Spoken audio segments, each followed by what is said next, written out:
But Mimir... Okay. And Mort's a Mimir. I don't believe so. Morte lacks the silvery metal that Mimirs customarily have.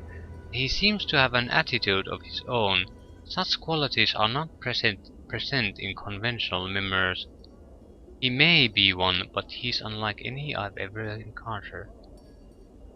I don't believe he's a Mimir either. There's some test to verify his authenticity, but I would not do one if you value him as a friend. If you do, then you must accept what he has told you.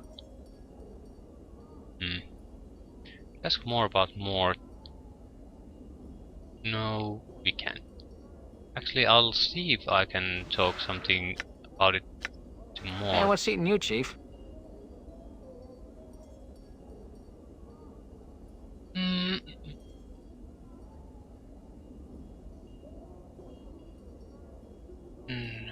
I don't think so. How did you die? We've asked this before.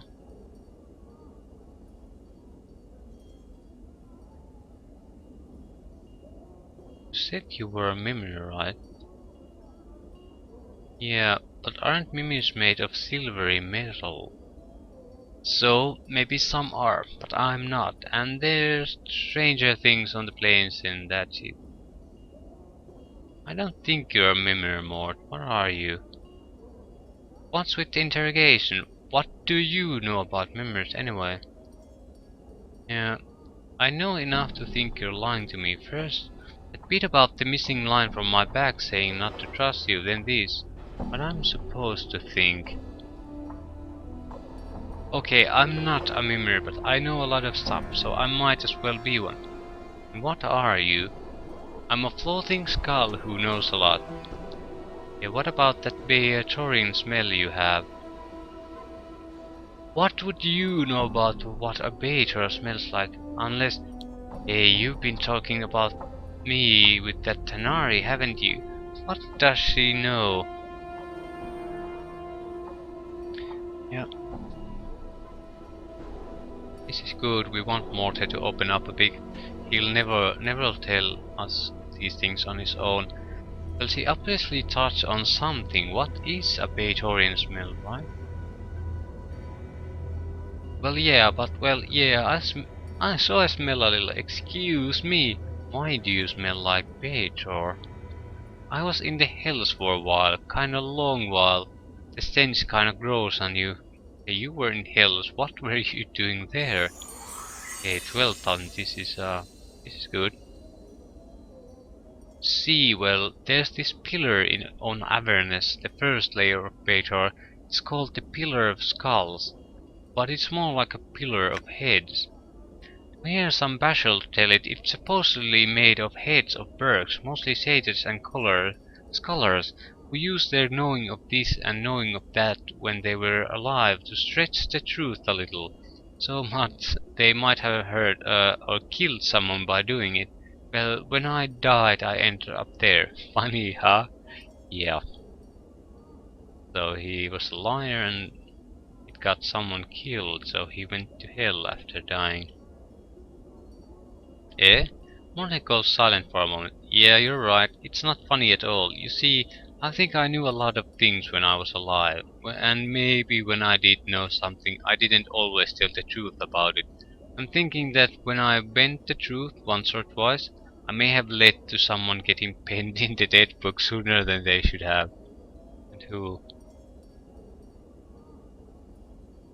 I can't say how I know it, Chief, but I think it was you. At least once. Thing is, I can't remember what happened. I don't even remember being human or what I was even like before I woke up on the pillar. Why did you forget? That's pretty much the way of things when you die, that I'm sure you're no stranger to. You just forget. I figure I wasn't a sterling member of this community when I was alive, but hells, who is? It's just that I can't help it. Nothing's worse than being honest all the time. Except being sentenced to hells. That sounds a lot worse than telling the truth.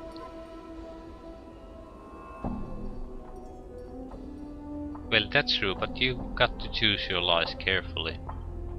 Yeah, you're right. Again, Mortelli clicks his teeth. The way he does it reminds you of someone drumming their fingers. I guess just all that good and evil and lying and cheating catches up with you. And when I got penned in the dead book, it was my turn to pay the ferryman.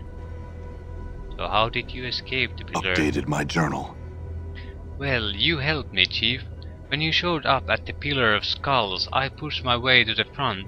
My obvious know-how and charm attracted your attention. You knew that I was the head that knew the most, so I cut a deal with you. So I was there in the hells too.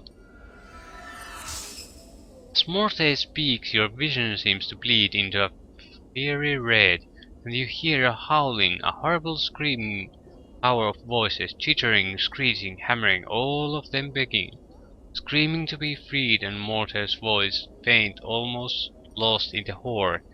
He sounds desperate, frightened, and pathetically typically lost. You, Skull, speak. Echo. The howling voices fall silent, and you watch the tiny red-lined skull. Its cracked features cast a hellish light, turn its eye upon you. Blood and ichor has streamed across its feature, and its teeth chatter as if cold. I can help you. I know what you seek.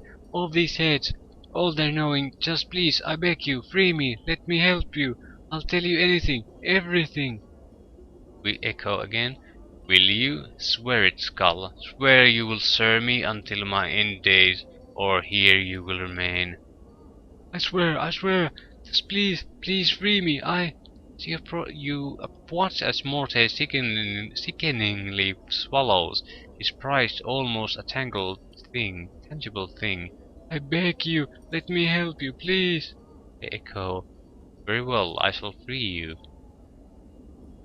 Your vision slides as if you are moving, and the howling, screaming cacophony begins again, a nightmarish horde of howls and catcalls and taunts and insults.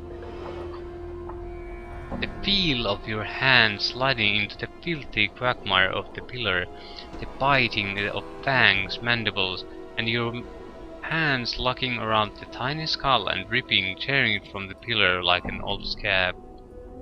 Echo. It is done. You look down at the bloody skull in your scarred hands, its eyes covered in ichor from the pillar, and its teeth chatter once, twice. It reminds you of a wailing newborn, helpless, and in the eyes of the man you once were, pathetic. Echo, I have freed you. Now your life and your death is mine, Mort. Quite a bit of experience. Your vision swirls, the mist of the past drifts away, and Mort is still chattering. We talked for a while, Chief, you and me, seeing whether the arrangement would work, and I think we both were really impressed with each other, so you invited me off the pillar, and I've kind of been with you ever since, yeah.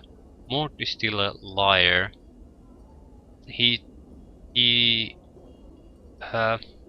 There's a underlying layer of truth to what he seems to be saying, but he always um, paints it with some lies. Well, I didn't know I'd lose most of the pillar's knowledge once I was out of it. I mean, how was I to know? I'd never been off the damn thing, but you were pretty understanding about it. Yeah, I don't think I would have been understanding about it. Your vision swirls again, making you dizzy, and you feel your gut turn. You hear the cracking, snapping of bone, and Mortis howls in pain, screaming for someone to stop killing him, and your hands lashing out again and again. And echo, damn you, Skull, you lied to me. I'll thrust you back in that damnable pillar and leave you to die there. There's the clatter of bone against what sounds like metal, a floor or a wall, and the skittering of teeth knocked free. You can hear Mort mewling like a beaten dog for you to stop. Know that your suffering on the pillar will be nothing to the torment I will make you suffer. Your vision swirls and Morte cries ebb, fading into his chattering rhythm. So you realized I still had my uses, so I took up with you and I've been with you ever since. Yeah, I can... Yeah, that actually might explain the message, don't trust the skull. It's not a warning about his betrayal. It's about he can't be trusted. He constantly lies and promises things he can't. Well, I guess life in the pillar wasn't really that fun. Yeah, what did you want? What did I want from the pillar, and how long ago was it that I freed you? More said, yeah, more said things for a moment. Well, as for how long, I don't know the exact count, Chief. Ages, I suppose. I've done all I could to help you each time, but it's not easy. And as for what you wanted at the pillar, I don't know. Once you pried me off, I couldn't remember.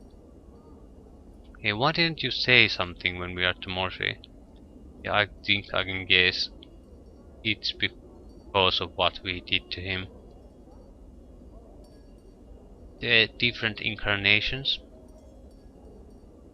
He didn't know what kind of a person we were going to be, so he certainly didn't want to give me any reason to view him as with hostility. Morte suddenly becomes defensive.